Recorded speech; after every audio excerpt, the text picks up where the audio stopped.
अस्थूल पदार्थ की इच्छाएं तो छूट गई, फिर पहले रह गया ऊपर जाने का, यानी सूक्ष्म विचारों का।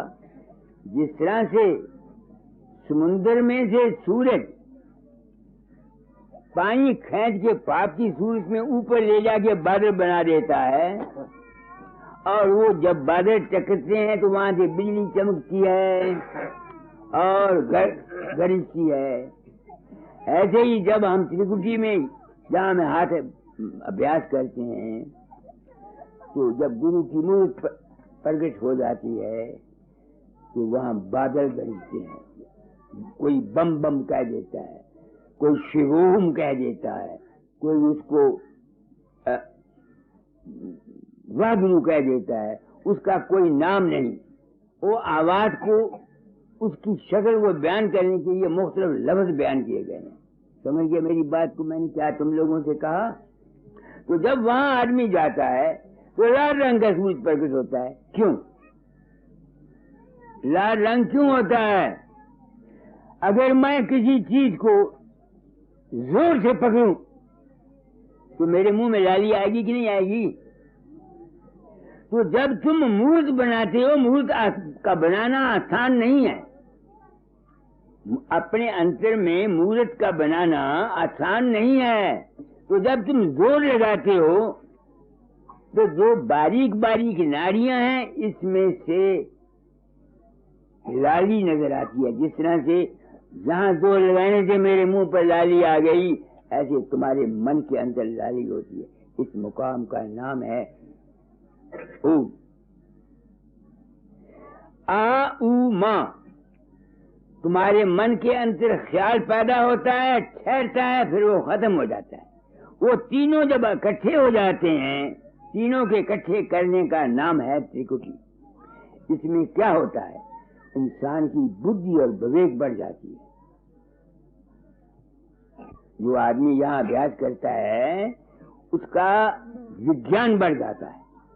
जितने बड़े बड़े साइंसदान हैं तुम देखोगे, ये सब यहीं ध्यान करके बैठ के नई नई रिसर्च पैदा करते हैं। नहीं समझ में आती है? ऐसे ऐसे खैर, तो त्रिकुटी का मुकाम यह है कि समझ आ जाती है। आगे लाले ओ देश में आई, ये सूरत देख देख हरे शाही। वहाँ आदमी को, मैंने आपको बोला लाल रंग क्यों पैदा होता है? ऐसे होता है। आगे गुर ने धारा लाल स्वरूप, श्रुति संयुक्त तरलोके भूप। वो जिस तुम किसी का भी ध्यान करते हो, अरे दीवानो सच कहता हूँ तो ऊंचा बोलता हूँ, आप समझिए। जो गुरु का रूप तुम्हारे अंदर प्रकट होता है, मैं तो होता नहीं, वो तुम्हारा अपना ही मन है। सिर्फ इसी एक बात को पर्दे में रख करके इंसानी नस्ल बच गई। जिस रूप को तुम ध्याते हो, मुसलमान अली का बनाते हैं या अपने मुर्शिद का बनाते हैं, तुम अपने अपने गुरु को बनाते हो। न कोई अली आता है तुम्हारे अंदर, और न बाबा फकीर आता है, तो न महर्षि शिवरात लाल आया, न कोई आया। ऐ भूले हुए इंसान, तेरा अपना ही मन वो भूल में है। मेरे ज़िम्मे हुक्म है तालीम को बदल जाना, मैं इसको आसान किए देता हूं। क्यों? हम भोले भाले गृहस्थियों को इन मजहब वालों ने और पंथ वालों ने बेवकूफ बना के लूटा है। हम भोले भाले जीवों को अज्ञान में आकर लूटा है। मेरे ज़िम्मे ड्यूटी है, तू तो आया नरदेही में तर फकीर का भेसा, दुखी जीव को अंग लगा कर ले जा गुरु के देशा। तीन ताप से जीव दुखी हैं, निबल अबल और अज्ञानी। तो मैं तीनों का अज्ञान का इलाज तो मैं बता रहा हूं। अब तुम निबल हो, वो क्यों हो? क्योंकि विषय वकार का जीवन है। हम अपने आप को हिंदू कहते हैं, हिंदुओं में दस्तूर नहीं है 24-25 साल तक ब्रह्मचारी रखो। तुम जितने नौजवान बैठे पूछो तुमने ब्रह्मचारी रखा? दिलों से पूछो, अपने अपने दिलों से तुमने क्या कुछ किया हुआ है, स्कूल लाइफ में क्या किया हुआ है, लड़कियों ने क्या किया है, लड़कों ने क्या किया हुआ है। सोचो, मैं गलत कहता हूं तो मुझे कहो। तो मैंने तालीम को बदला कि सबसे पहले बच्चों को मानसिक और शारीरिक ब्रह्मचर्य की तालीम दो। आजकल को एजुकेशन, सिनेमा, थिएटर, इन्होंने हमको बर्बाद कर दिया। जिन शख्सों ने, जिन औरतों ने बचपन में अपने ब्रह्मचर्य को खोया या ज्यादा पैसा कमाया, उनको या डॉक्टर लूटेंगे या मेरे जैसे साहब लूटेंगे। बस सच्ची बात बता दी। मैं शायद अगले साल आऊं या ना आऊं मुझे पता नहीं। इस वास्ते I am discharging my duty interested to me by my spiritual father. उस फर्ज को पूरा किए जा रहा हूं जो दाता जाल ने मुझ पर लगाया, या जिस काम के लिए मैं आया। मेरे ग्रह ऐसे हैं, मेरी हाथ की लाइन ऐसी है, ये जो मुझे इज्जत मिलती है, मान मिलता है, मेरे इस कर्म से नहीं है। These are my past karma, पिछले जन्मों के मेरे कर्म हैं। आप समझ रहे मेरी बात को? मैंने क्या कहा है आपको? तो त्रिकुटी ये है, आगे त्रिकुटी के आगे आता, पढ़ो, सुन पढ़ो। गुर ने धारा लाल स्वरूप श्रुति संयुक्त त्रैलोके भूप सतरज तम की धारा तीन प्रगट यहाँ से सुन सुन जी। वो मुझे कह रहे हैं यहाँ से तीन थाने, सतोगुण पवित्र ख्यालात, रजोगुण चंचल के ख्यालात, तमोगुण मूर्ता के ख्यालात, यही मन से पैदा होते हैं ना। यहाँ त्रिकुटी से निकलते हैं, वो नीचे आगे सहस्त्र कमल में आते हैं। आगे वेद धाम प्रणव दशा सहज उदगीत का साज राग सुनावे अद होते तीन त्रिपुटे दल साज। दाता दास फरमा करते ये 6 महीने का कोर्स है, किताबों में लिखा करते थे। उस वक्त मैं हैरान होता था कि 6 महीने को मुझे बरसों लग गए। मुझे बरसों क्यों लगे? अब मैं आत्मा से पूछता हूँ, मुझे बरसों क्यों लगे? क्योंकि मैं गुरु को बाहर समझता था कि वो लाहौर में बैठे हुए हैं या धाम में बैठे हुए हैं। नहीं समझ में तुम्हारे आती है? तो ये काम जो मुझको दिया था, पिछले जमाने में इतना साफ कहने का दस्तूर नहीं था। क्यों नहीं था? कबीर ने कहा है, सांच बराबर तप नहीं, झूठ बराबर पाप, जिसके हृदय सांच है तिसके हृदय आप। आगे वो लिखते हैं, सांच कहूं तो मार्जी ये तुर्कानी जोर, बात कहूं परलोक की कर गए बांधे जोर। उस वक्त मुसलमानों का राज था, स्वामी जी के वक्त, दातादा के वक्त, बाबा सावन सिंह के वक्त, या अंग्रेजों का राज था। अब अपना राज है। सिवाय इस सच्चाई की तालीम के हमारा मजहबी इत्तेहाद नहीं हो सकता। तुम लाख कोशिश करो। महात्मा गांधी ने चित्राता जोर ला लिया, रोचक बात बता करके पब्लिक को सुराज ले दूंगा। हिंदू मुसलमान इकट्ठे हो गए, जो रूट काज था उसको दूर नहीं किया। नतीजा क्या निकला? 1947 में हिंदुओं ने मुसलमानों के सिर काटे और मुसलमानों ने हिंदुओं के सिर काटे। काटे कि नहीं काटे? क्योंकि रोचक बात बताई, लालच दिया गया स्वराज का, तो हिंदू मुसलमानों की कोई इकट्ठा कर दिया गया। संत दुनिया में आते हैं यूनिटी ऑफ रिलीजन के लिए। मेरी जो तालीम है, जो उसको मैं समझी है संत मत में, अगर ये फैल जाए तो हमारा मजहबी तौर से बिल्कुल दूर हो जाता है। सब कुछ तुम्हारे अंदर है, बाहर तो है कुछ नहीं। आप मेरी बात को समझ रहे हैं ना? अब वक्त बदल गया, गुरु ने चोला बदलिया, शिष्य न हारे सिख। गुरु नाम है समझ का, ज्ञान का। जो अल्फाज, जो तरीका बयान, जो जबान पहले जमाने में बताई जाती थी, अब वो बदली गई। इसका नाम है गुरु ने चोला। ये नहीं कि महाराज जी मर गए तो मेरे अंदर प्रकट हो गए, या मैं मर गया तो पीरे में हुआ गुरु बन गया, ये बात नहीं है। गुरु नाम है समझ का। तर्ज बयान मैंने बदल दिया, तरीका बदल दिया, रात खोल दिया। अब जिनकी किस्मत में है वो अमल करें, जिनकी किस्मत में नहीं है तो अमल ना करे। मैं उसका ठेकेदार थोड़ा हूँ।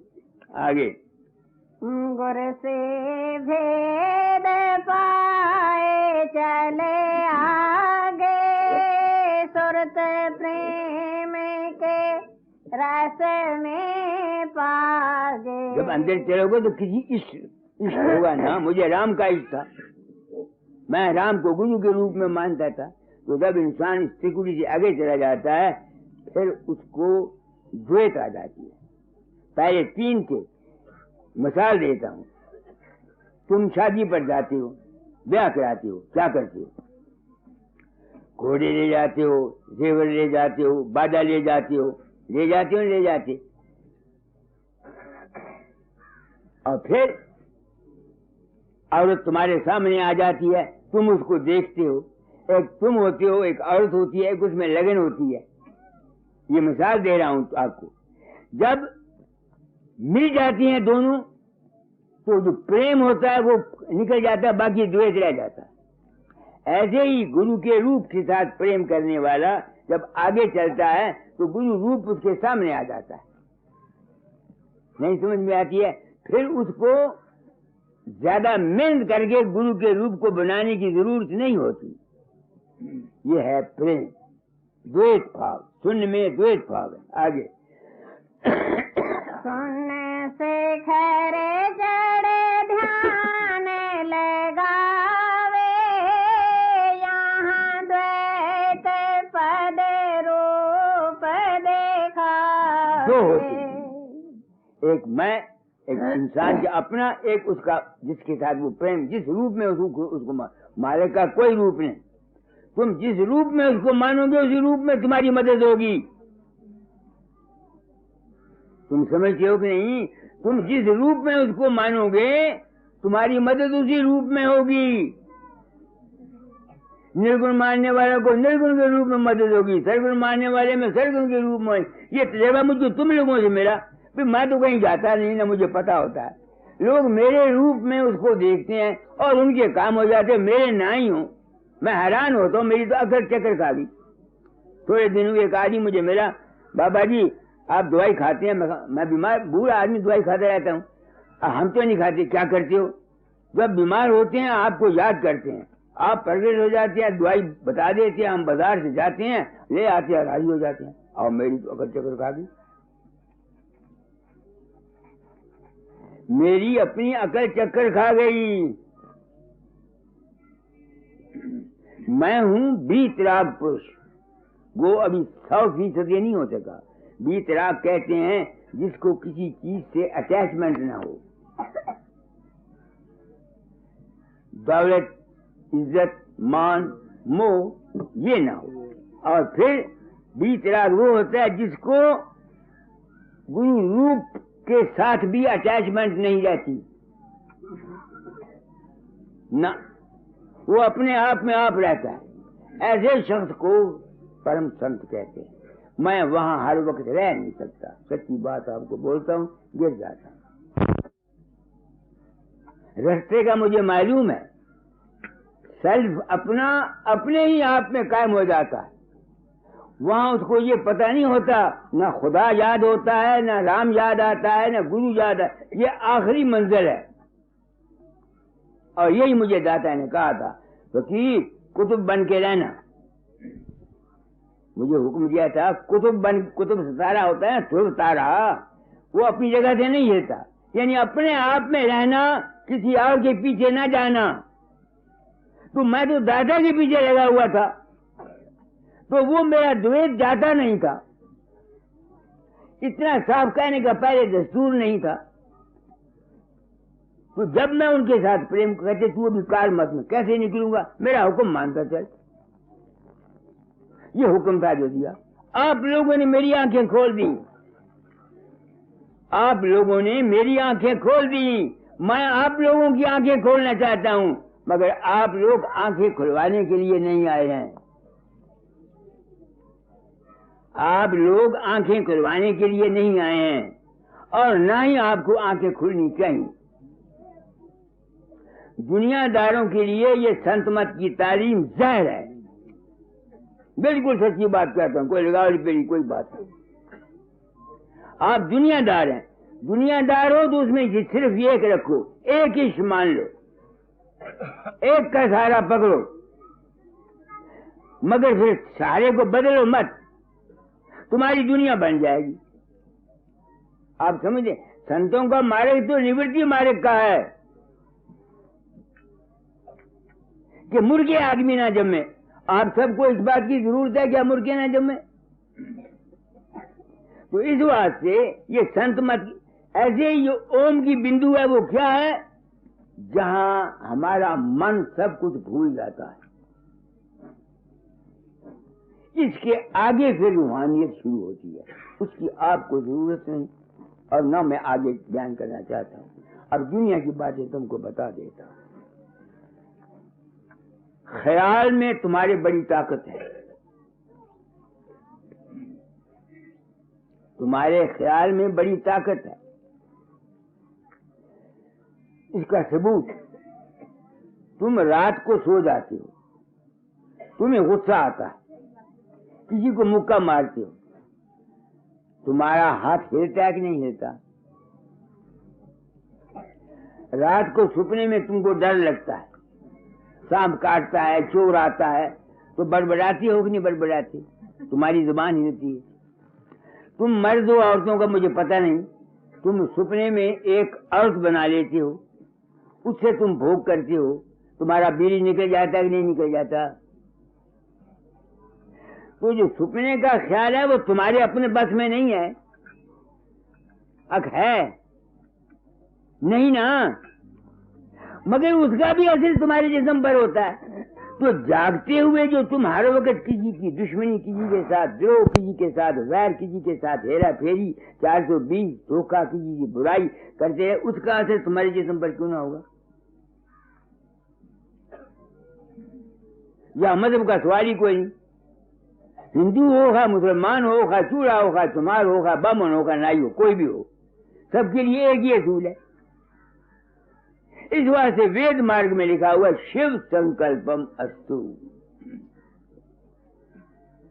समझिए मेरी बात को, मैंने क्या कहा है आप लोगों को। घरों में रहते हो, तुम्हारे ख्याल में ताकत है। औरत खावंद के बरखलाफ सोचती है, खावंद औरत के बरखलाफ सोचता है, भाई भाई के बरखलाफ सोचता है, उसका असर हुए बगैर रहेगा नहीं। मेरे साथ वाकया गुजरा, एक मेरे मित्र थे, उसकी एक लड़की थी, मैं उसको बड़ा प्रेम करता था,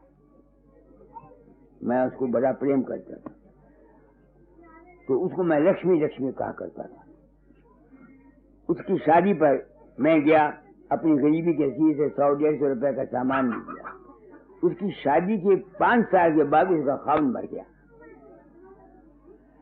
अब जब खावंद मरा तो मेरी आत्मा ने अपनी आत्मा ने पूछा, ओ बुढ़िया, लोग तो कहते हैं जिस पर संत प्रेम करता है उसको सुख मिलना चाहिए। तू उस लड़की को प्रेम करता था तो तू उसके खावंद को मरने से बचा ना सका? ये सवाल मेरे दिल में आया। फिर वो औरत लड़की मेरे घर आई, गबरा में है। मैंने कहा बेटी एक बात का जवाब दो, सच्ची सच्ची बात बता देना। कहने क्या? शादी के बाद तुम्हारे दिल में तुम्हारे खावन के मतलब कैसे ख्यालात उठते थे? तुम समझते मेरी बात को? वो रो पड़ी। कहीं पिताजी मैंने आपके सत्संग सुने हुए हैं, मेरे दिल में ख्यालात ठीक नहीं थे। मैं आपको प्रैक्टिकल जिंदगी का सबक दे, रामायण नहीं पढ़ाता, गीता नहीं पढ़ाता। कैसे पढ़ाऊं गीता? अर्जुन जिसने 18 अध्याय कृष्ण के मुंह से सुने,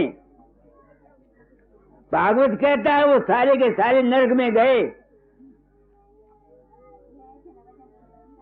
युधिष्ठिर जिसने सारी जिंदगी सच बोला, जब धर्मराज के पास गया, खबरी गया कि नहीं गया, हमारे किताबों में लिखा हुआ है, तो धर्मराज कहता है तुमको भी 2.5 घड़ी का नरक है। क्यों? तुमने पॉलिसी की थी, अश्वत्थामा हता ना जाना थी नरावा कुंजरा। अगर मैं गुरु बन के तुम लोगों से सच्चाई का व्यवहार नहीं करता, अपनी जाति मान के लिए, अपने जाति सोच के लिए, अपने पंथ के लिए अगर तुम लोगों को अपने जाल में फंसाने की नीयत रखता हूं, तो अगर युधिष्ठिर एक छोटी सी पॉलिसी के लिए 2.5 घड़ी के नरक में गया, तो मैं कहां जाऊंगा? मेरी जान कांपती है अपनी, मैं डरता हूं। आपको कभी तो मैं कहता हूं कि महात्माओं की जिंदगी में बड़ी बड़ी बड़ी दशा में मरे ये। मैं सोचता हूं अरे भाई शब्द योग करने वाला भी आदमी, गुरु बन के लोगों को उपदेश देने वाला आदमी भी दुखों से नहीं बचा, तो हम जाएं कहां? करें क्या? क्योंकि दादा ने कहा था तालीम बदल जाए, इस वास्ते मैं तालीम बदल चला। ऐ इंसान शब्द भजन थोड़ा कर, मगर अपनी नीयत को साफ रख। अपनी जाति गर्ज के लिए किसी के साथ हेरा फेरी, धोखा फरेब 420 धोखा मत दे, वरना जब संतों का शब्द अभ्यास पहुंचे हुए को भी यही दुर्दशा हुई, तो तुम्हारा और हमारा क्या हाल होगा? सोचो मैं क्या कह रहा हूं। आप माताएं आई हैं, मैं आप लोगों को कहना चाहता हूं, पहले तो परमार्थ सत्संग है। नेशन को बनाने वाली माताएं हैं, लीडर नेशन नहीं बना सकते। किस किस्म के ख्यालात रख कर अपने मन के अंदर, माताओं बहनों मेरी बेटियों, तुम पति के पास जाओगी और जिन जिन ख्यालात को लेकर विचार करोगी, जो कुछ तुम्हारे पेट के अंदर जब बच्चा है, या जो कुछ तुम सोचती रहोगी जब बच्चा तुम्हारा दूध पीता है, उसका असर तुम्हारे बच्चे पर जाएगा। कोई रोक नहीं सकता, कोई रोक नहीं सकता न। जिस घर में कलह रहती है वह कभी सुख नहीं। बता देता हूं, लोगों को मेरे पास बड़ी बड़ी मिसालें हैं सत्संगियों की, अगर उनके नाम लूंगा उनको गुस्सा रहेगा। मैं अपनी मिसाल देता हूं। मेरे भाई के 3 लड़के मेरे पास 9 साल पढ़े। मेरी 95 तनख्वाह थी, 87.5 मिलते मुझे और 7.5 प्रोविडेंट फंड कर जाता। अर्थ मेरी हमेशा बम मारती थी, हैंड टू माउथ रहता था कि तुमने ये क्या छापा रखा हुआ है, नहीं समझ में आती है। क्या कहा मैंने? और मैं औरत को कहा करता था कि तेरा ख्याल तुझको तकलीफ देगा। और वही हुआ, जब मैं मकान बनाने लगा तो मेरे दामाद आया, उसने नक्शा खींचा, उन्हें कहा ऐसा मकान बनाओ तेरे 2 लड़कियां बराबर बराबर बांध रहे हैं। मैंने कहा तू ये शुक्र करके एक बच जाए। औरतों को सजा कब मिलती है? जब या उनके बच्चों को तकलीफ हो या उनके पति को तकलीफ हो। वो क्यों मिलती है? कुछ प्रारब्ध कर्म, कुछ इस जन्म के कर्म। बात मैं बिल्कुल साफ कह रहा हूं, कोई लगा, मैं किताबी इल्म नहीं जानता। मेरी औरत सेल्फ रिस्पेक्ट वाली औरत थी, अगर सास ने या सौरे ने या कभी मैंने या देवर ने कोई बात उसको कही हो, उसको भूलती नहीं, कहती कुछ नहीं, मैं दिल में रखती थी। तो मैं उसे हमेशा कहा करता था, भागवती तू ये दिल में ख्याल रखती है, तुझे तकलीफ होगी पिछली उम्र में। और वही हुई, पूरे 7 साल चारपाई पर पड़ी रही। हमको जो बीमारियां आती हैं, तकलीफें आती हैं, ये खुदा मियाँ नहीं देता, हमारे अपने कर्मों का फल होता है। इसीलिए ऐ माता हो, मैं शायद अगले साल ना आऊं, आपको यही भाषण दिए जाता हूं, अपने घरों में शांति रखो, होम पीस, अच्छी संतान पैदा करो। हम लोग, तुम देखो, नर, गाय, भैंस, घोड़ा, गधा, कोई जितने भी जानवर हैं, ये सिवाय खास वक्त के कोई नर मादा के पास नहीं जाता और न मादा नर को आने देती है। मगर सबसे कम वक्त हम इंसान हैं जो रात नहीं देखते, सुबह नहीं देखते, शाम नहीं देखते, उम्र नहीं देखते। और फिर अगर हमको तकलीफें आए तो मेरी कामयाबी का राज क्या है और गिरावट का क्या राज है? 13 साल की उम्र में शादी हुई, 16.5 साल की उम्र में गृहस्थ में फंसा, 1905 में मैंने नाम लिया, 1906 में, 1916 तक मैंने चुतना ही जोर लगाया, मुझे ना शब्द हुआ ना प्रकाश हुआ, क्योंकि मैं विषय कमाता था। बसरे चला गया, 12 साल अकेला रहा, वहां साधन किया, अभ्यास किया। उस वक्त की मेरी फोटो देखो, आप देख के हैरान हो जाओगे। मेरे औलाद नहीं थी, दाता ने कहा अब औलाद पैदा करो और अभ्यास छोड़ दो। मैंने गलती खाई, अभ्यास भी नहीं छोड़ा और विषय में फंस गया, अशांत हो गया। और जितनी खुशी मैंने हासिल की थी वो सारी की सारी मेरी खोल हो गई। मैं रोता था, क्या हो गया मुझको? फिर अंतर से मेरे आवाज आई कि तेरे में ये नुक्स। फिर मैंने अपने आप को कंट्रोल किया। 5 साल फिर भी खे खाई गिरा, 2 बच्चे फिर पैदा हो गए। 26 साल फिर मैं अपने आप को कायम रखा, 20 साल आज मेरी औरत को मरे भी हो गए। आप मेरे भाव को समझे ना, तो मानसिक और शारीरिक ब्रह्मचर्य बहुत जरूरी है। तुम लोग हो, हम लोग हो, 60, 55 साल के हो गए, तुम्हारे 5, 6, 7 बच्चे हैं, मगर अब भी हम भोगते रहते हैं। तो फिर अगर हम ऐसा करने वाले तुम ये सोचो कि तुमको शांति मिले, कौन देगा तुमको शांति? ना गुरु के बाप की ताकत नहीं है तुमको शांति। शांति तुमको मिलनी है अपने अमल से, अपने